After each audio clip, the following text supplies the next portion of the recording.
اب کچھ بات کرتے ہیں ڈاکٹر ذاکر نائک کی۔ گزشتہ روز انہوں نے وسیلے کے حوالے سے کچھ اپنے خطبوں میں بات کی اور کہا کہ نعوذ باللہ رسول صلی اللہ علیہ وسلم سے کوئی فریاد کرنا، دعا میں ان سے مانگنا حرام ہے۔ اس پر ان کے خلاف، ذاکر نائک صاحب کے خلاف فتوے آئے اور جو بھارتی حکومت ہے اس نے نہ صرف ان کے کئی شہروں پر ان کے خطبوں پر پابندی عائد کر دی، بلکہ ان کا جو ٹی وی ہے، پیس ٹی وی کے نام سے جو ان کا ایک ٹی وی ہے جس پہ ان کے خطبے آتے ہیں، اس پر بھی پابندی لگانے کا ارادہ رکھتی ہے۔ ذاکر نائک نے کیا کہا اور اس کے جواب میں کیا آیا، آپ کو سناتے ہیں۔ آج کا ایک فتنہ ڈاکٹر ذاکر نائک کی شکل میں اس امت میں موجود ہے۔ اس کا ایک جملہ تمہیں سنانا چاہتا ہوں، نقل کفر کفر نباشد۔ تاریخ میں ہم محمد صلی اللہ علیہ وسلم سے بھی نہیں مان سکتے۔ باقی لوگ کو تو چھوڑو، سنت اور باقی بابا لوگ کو چھوڑو، محمد صلی اللہ علیہ وسلم کو بھی ماننا ہمارے لیے حرام ہے۔ آج کی تاریخ میں ہم محمد صلی اللہ علیہ وسلم سے بھی نہیں مان سکتے۔ باقی لوگ کو تو چھوڑو، سنت اور باقی بابا لوگ کو چھوڑو، محمد صلی اللہ علیہ وسلم کو بھی ماننا ہمارے لیے حرام ہے۔ جو شخص مر چکا ہے، آج کی تاریخ میں ہم محمد صلی اللہ علیہ وسلم سے بھی نہیں مان سکتے۔ باقی لوگ کو تو چھوڑو، سنت اور باقی بابا لوگ کو چھوڑو، محمد صلی اللہ علیہ وسلم کو بھی ماننا ہمارے لیے حرام ہے۔ معاذ اللہ، اب یہ جملہ جو وہ بول رہا ہے، بک بک کر رہا ہے، آج کی تاریخ میں محمد الرسول اللہ صلی اللہ علیہ وسلم سے مانگنا جائز نہیں، مانگنا حرام ہے، معاذ اللہ۔ اور کہتا ہے جب ان سے مانگنا حرام ہے تو ولیوں سے مانگنا تو بالکل جائز نہیں ہے۔ یہ بات جو اپنی جگہ غلط ہے وہ غلط ہے۔ اب اس میں آواز نہیں صحیح آ رہی۔ جب اس نے یہ جملہ بولا نا حرام ہے تو پورے مجمع نے تالیاں بجائی ہیں، معاذ اللہ۔ آخر یہ انداز کس نے سمجھایا؟ کوئی مومن اس انداز میں تالی بجا سکتا؟ یہ یہودیوں کا اجتماع تھا، عیسائیوں کا اجتماع تھا، اور یہودیوں عیسائیوں کے ایجنٹوں کا اجتماع تھا کہ جس کے اندر یعنی اتنی گستاخی کی جا رہی ہے اور آگے سے تالیاں بجا کے داد دی جا رہی ہے۔ کون ہے امتی جو اپنے نبی علیہ السلام کے بارے میں وہ ایسی بات سنے اور اس کے بعد تالیاں بجائے؟ اس واسطے میں قبل اس کے کہ اس کے خلاف دلائل دوں، میں حکومت پاکستان سے یہ مطالبہ کرتا ہوں کہ جس طرح انڈیا میں اس موزی کے لیکچر پر پابندی لگائی گئی، پاکستان میں بھی اس کے چینل پر پابندی لگائی جائے۔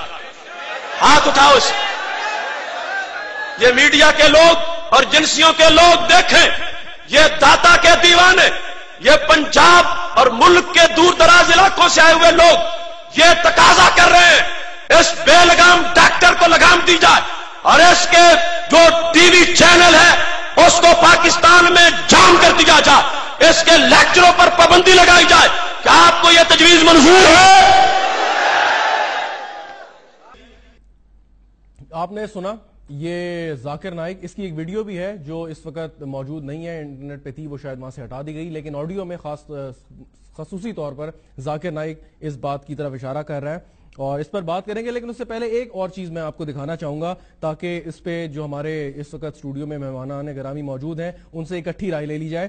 کچھ عرصے پہلے ایک اور تنازع کا شکار ہوا ڈاکٹر ذاکر نائک، اور اس نے یزید کے بارے میں کوئی قصیدہ پڑھا اور اس پر بڑا اسٹرانگ ریئیکشن بھی آیا۔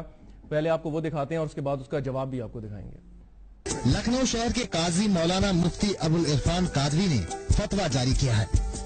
ان کے خلاف لکھنؤ میں الماس ہال میں سارے سنی اور شیعہ علماء کا جو لکھنؤ کے علاوہ باہر ضلعوں سے آئے تھے سب کی بات چیت ہوئی اور ان کے سامنے ذاکر نائک کی سی ڈی دکھائی گئی۔ اس سی ڈی میں انہوں نے جو قابل اعتراض باتیں کہی ہیں، حضرت امام حسین جن کی کربلا کا واقعہ بہت مشہور ہے، ہر سال 1400 سال سے ان کی باتیں کی جاتی ہیں، جو ان کا قاتل ہے یزید، اس کے بارے میں وہ کہہ رہے ہیں کہ ہم اللہ سے دعا مانگیں کہ اس کی مغفرت کر دی جائے۔ یزید وہ شخص ہے جو ظالم ہے، فاسق ہے، شرابی ہے، جواری ہے، جس نے ماں بہنوں کے ساتھ نکاح کو جائز قرار دیا۔ ڈاکٹر ذاکر نائک کے بارے میں آپ نے یہ بات دیکھی، ڈاکٹر ذاکر نائک کا کلپ بھی ہمارے پاس موجود ہے، اگر وہ ہے تو اس کو کائنڈلی پلے کر دیں۔ یزید کے بارے میں صحیح بخاری کی حدیث ہے محمد صلی اللہ علیہ وسلم کی کہ جو شخص قسطنطنیپل کے جنگ میں شریک کریں گے وہ لوگ جنت جائیں گے. اور یزید رحیم اللہ صدر تھے. اب میرے تین چیزیں تینوں پوائنٹس میں نے تھوڑا سا بولنا ہے. پہلی چیز آپ نے جو ذاکر نائک صاحب ان کو کوئی نالائق بھی بولتے ہیں ہمارے طبقے میں.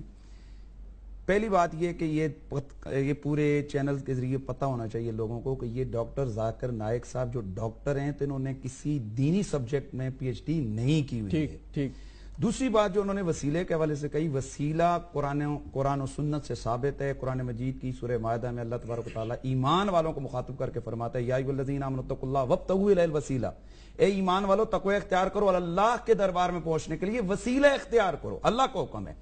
دوسرا انہوں نے کہا کہ اللہ کے نبی سے بھی نہیں، اللہ کے نبی نے خود اپنا وسیلہ اپنے صحابہ کو سکھایا. حضور کے ایک صحابی ہیں، ترمذی کی شریف کی روایت ہے کہ نابینا صحابی ہیں اور اللہ کے نبی کی بارگاہ میں تو اللہ کے نبی نے ان کو دعا سکھائی کہ تو یہ دعا کرنا، اللہم انی اسألک بحق محمد النبی الرحمہ یا محمد ہو. یہ کہتے ہیں نا نہیں مانگنا جائز، یا محمد انی اتوجہ بک الی ربی فی حاجتی ھذی لتقضی لی، جس میں یہ کہ یا اللہ میں تیری بارگاہ میں محمد رحمت والے نبی کا وسیلہ پیش کرتا ہوں، اور اے محمد صلی اللہ علیہ وسلم آپ اللہ کے دربار میں میری یہ سفارش کریں اور یہ کہیں تاکہ اللہ تعالیٰ میری اس حاجت کو پورا کرے.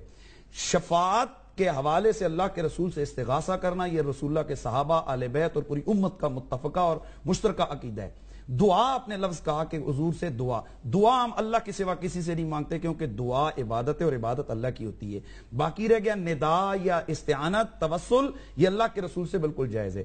اہم ترین جو آپ آج میں تو چاہتا تھا کہ ایک ہی ٹاپک ہوتا اس پہ ہم کھلے بولتے. یزید کے حوالے سے آپ نے فرمایا یزید ایک لانتی فاسق فاجر اور ہمارے ائمہ اربعہ میں سے امام احمد بن حنبل رضی اللہ تعالی عنہ کے فتوے کے مطابق کافر شخص ہے.